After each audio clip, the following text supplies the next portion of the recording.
Pak Yose, tadi Anda mengatakan jangan membuat pekerja-pekerja gig ekonomi ini nyaman, sehingga tidak mau kemudian berpindah. Ya.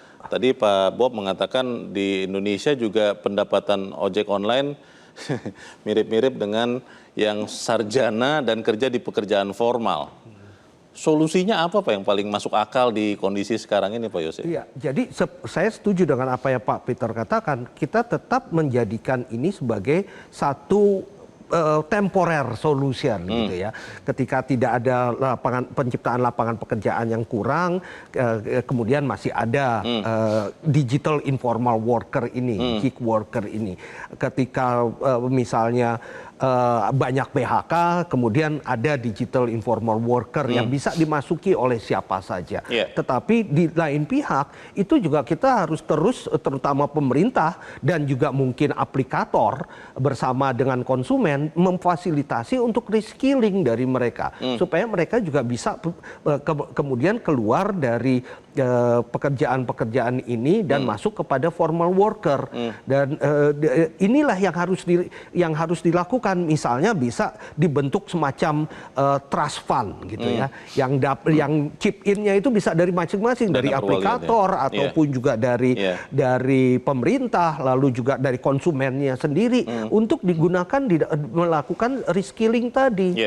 Ya, tapi tetap saja yang satu hal yang juga disebutkan Pak Bob tadi, bagaimana masalah proteksinya, perlindungan sosial ini seperti apa. Nah, kita memang selama ini selalu menganggap bahwa perlindungan itu diberikan kepada pekerja.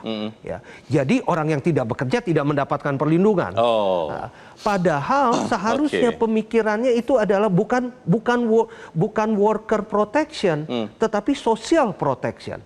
Artinya siapa? Artinya semua warga Indonesia harus mendapatkan perlindungan. Dan itulah yang ada di dalam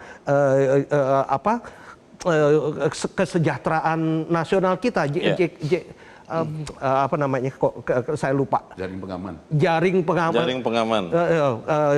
pengaman atau kesejahteraan sosial nasional. Nah, SJSN. Itu yang SJSN kita sebenarnya kan seperti itu.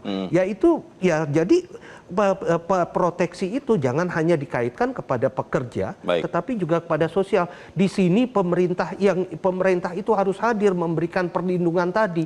Mau dia sebagai formal workers, mau dia informal workers, tetap sebagai masyarakat Indonesia mereka mendapatkan perlindungan tadi. Perlindungan seperti apa yang bisa diberikan di tengah keterbatasan dan juga perlambatan ekonomi, kita bahas di bagian berikut. Pemirsa tetap bersama kami, Top Ekonomi segera kembali.